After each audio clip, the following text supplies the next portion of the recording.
Está no ar o programa Abra Sua Bíblia. Evangelismo, informação, louvor e o melhor da pesquisa bíblica em lições úteis para toda a sua família. Num oferecimento da Escola da Bíblia em Boa Viagem. Informações pelo fone 3342-5269.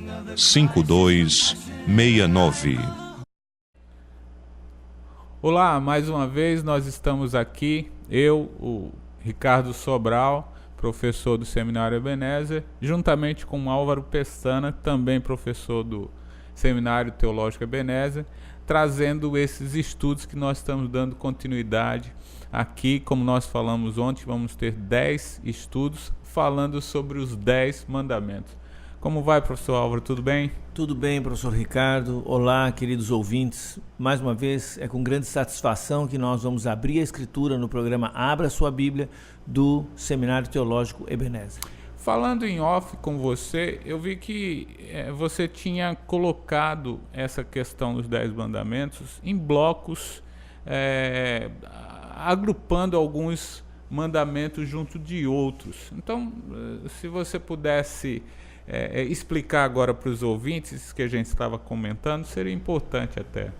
Os 10 mandamentos são, sim, Ricardo, primeiro são divididos de modo diferente nas diferentes tradições. Os judeus consideram já o versículo 1 como o primeiro mandamento, a tradição luterana às vezes divide algum outro mandamento de modo diferente, e a tradição protestante difere um pouco da tradição de Agostinho, enfim, há divisões diferentes. Mas também há agrupamentos desses 10 mandamentos. Então, o agrupamento que eu estou seguindo aqui é mais ou menos assim. Os primeiros 3 mandamentos falariam sobre os direitos de Deus. Deus, sendo aquele que é o Criador, o Regente, o Redentor, e por isso tem direitos. A gente sempre pensa no direito da criança, direito da mulher, direito dos mais fracos, mas realmente Deus, como Todo-Poderoso, tem que ter os seus direitos reconhecidos. E os primeiros 3 mandamentos dão uma ênfase nisso. Depois, o mandamento 4º e 5º é sobre os pais e o pai, né? Eu digo o pai e os pais. Então, o 4º mandamento sobre a questão do guarda do sábado, e o 5º mandamento sobre honrar os pais. O 6º e o 7º mandamento eu classifiquei aqui como respeito ao ser humano. São os mandamentos bem ligados ao relacionamento dos homens uns com os outros. E o 8º, 9º e 10º mandamento sobre a sociedade que funciona. Se uma sociedade vai funcionar, tem que seguir as recomendações do 8º, 9º e 10º mandamento, senão não tem sociedade que resista. Então é um agrupamento, né? Então, primeiro os direitos de Deus, depois o pai e os pais, depois respeito ao ser humano e finalmente a sociedade que funciona. Então é como se nós estivéssemos sendo instruídos do amor de Deus, como foi bem falado ontem por você, do cuidado dele, e esse exemplo termina nos levando a ter também o cuidado com nossa família e também com o próximo, né? Verdade. Então, é um ensino importante, interessante esse pensamento. Uhum. Hoje, qual seria o mandamento número 2? Hoje nós vamos ler Êxodo capítulo 20, versículo 4 e até o versículo 6, que diz assim: não terás outros deuses diante de mim. Não, na verdade, esse é o versículo 1. Versículo 4. Não farás para ti imagem de escultura, nem semelhança alguma do que há em cima dos céus, nem embaixo na terra, nem nas águas debaixo da terra. Não as adorarás, nem lhes darás culto, porque eu sou o Senhor teu Deus, Deus zeloso, que visita a iniquidade dos pais nos filhos, até a 3ª e 4ª geração daqueles que me aborrecem. Faço misericórdia até 1000 gerações daqueles que me amam e guardam os meus mandamentos. Então, o 2º mandamento é não fazer figurações de Deus, e está aqui em Êxodo capítulo 20, versículos 4 a 6. Então essa é o foco de hoje. O que significa isso? Muitas coisas, professor Ricardo, queridos ouvintes, podiam ser tratadas aqui, mas eu queria lembrar que esse não fazer figurações de Deus é uma coisa tão fundamental no judaísmo que acabou influenciando, por exemplo, hoje o Islã, que captou daqui. O Islã é dependente do Velho Testamento, da Bíblia cristã, da Bíblia judaica, e até hoje eles não fazem figurações de Deus, né? E o judaísmo também. Por quê? Por que não fazer um quadro, uma pintura, um desenho de Deus? Então a primeira coisa é que nada é comparável ao Senhor Deus, nada. Ele não pode ser comparado com um homem, nem que sejam com vestes de rei, ou com um trovão, ou um elemento da natureza. Tudo isso é pouco para descrever Deus. Então Deus não se captura, não se controla, não se reduz. Até tem aqueles que têm uma resistência às chamadas sistematizações, quadros sistemáticos de Deus, inclusive da teologia sistemática, porque dizem isso é uma redução de Deus a limites que Deus não deveria, não cabe ali. Deus é muito maior. E tem razão. Agora, de novo, estudando a Bíblia, estudando teologia sistemática aqui no Seminário Teológico Ebenezer, você vai ver que um dos elementos da sistematização de Deus é a não sistematização, que Deus está além, acima, muito acima de toda a nossa capacidade de apreensão. Então, mas a primeira coisa é que nada é comparável ao Senhor e, portanto, não podemos trocar nada por Ele. Ele fica acima, além e sobre todas as coisas mesmo. A segunda coisa que esse mandamento de não fazer figurações de Deus nos incentiva é que nós devemos aceitar a sua divindade com humildade, sem exigir explicações. Hoje em dia tem gente querendo mandar em Deus e querendo dizer que Deus deve ser assim assado. Quando pessoas fazem isso, estão fazendo um Deus à sua imagem e semelhança, ou seja, estão construindo um ídolo. Deus deveria cuidar disso. Se fosse Deus, não devia acontecer aquilo. Culpam Deus por uma guerra aqui e ali, ou por uma doença aqui e acolá.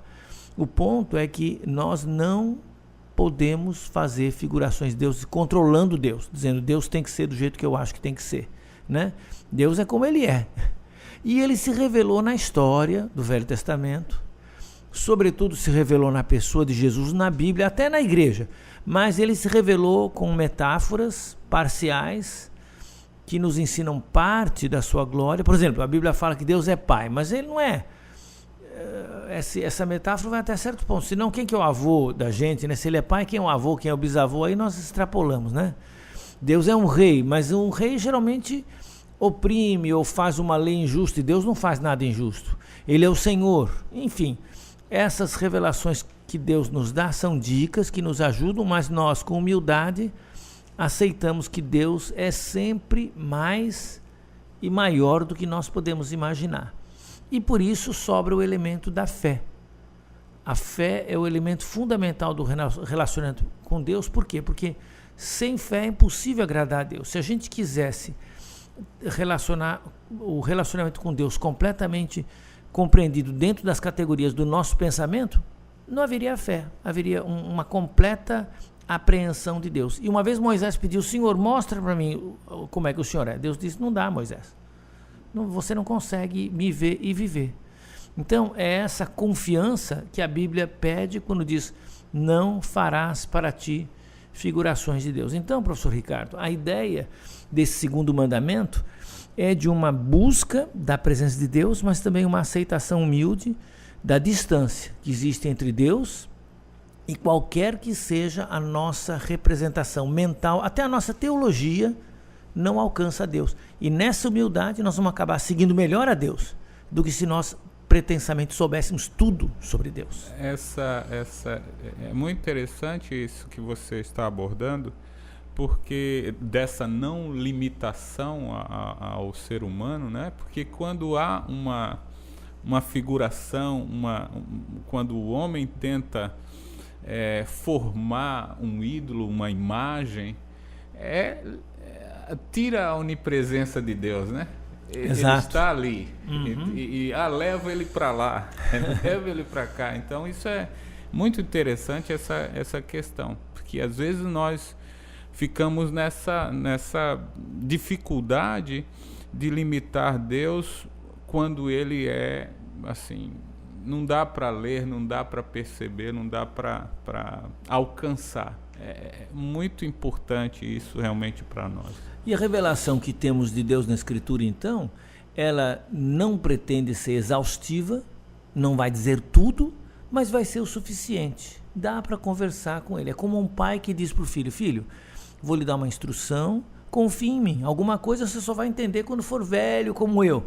Mas agora, se você confiar em mim, você vai se dar bem. E aí o filho que ama e respeita vai aprender muito desse pai que deu o conselho. Então, o conselho é esse: não façamos figurações de Deus. Vamos aceitar Deus como Ele é, como Ele se retrata, e com humildade aprender também que há aspectos da divindade que nós nunca iremos compreender perfeitamente agora. Quiçá, no dia eterno, vendo face a face o rosto de Deus, tenhamos respostas daquilo que nós não temos hoje.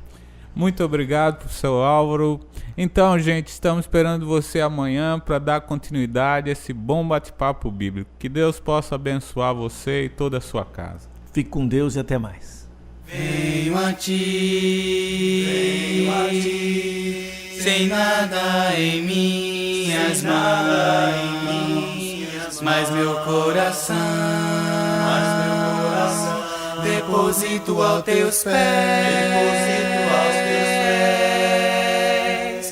Leva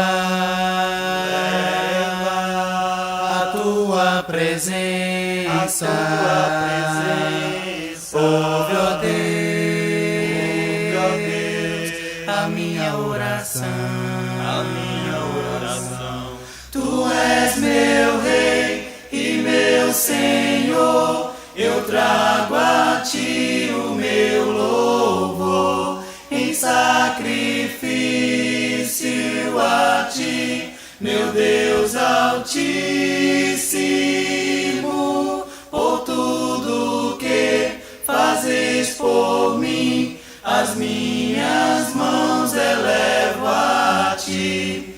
Eis-me aqui, rendido estou, Altíssimo.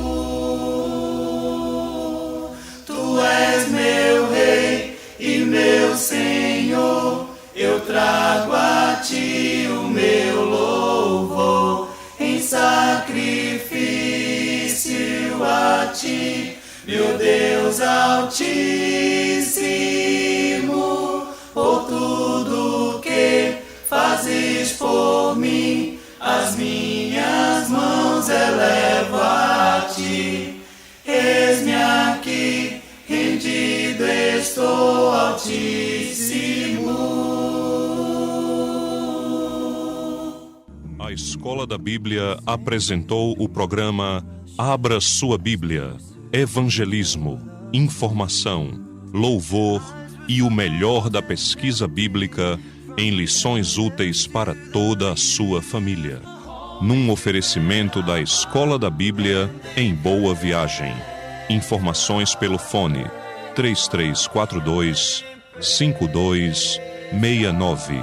Até o nosso próximo programa.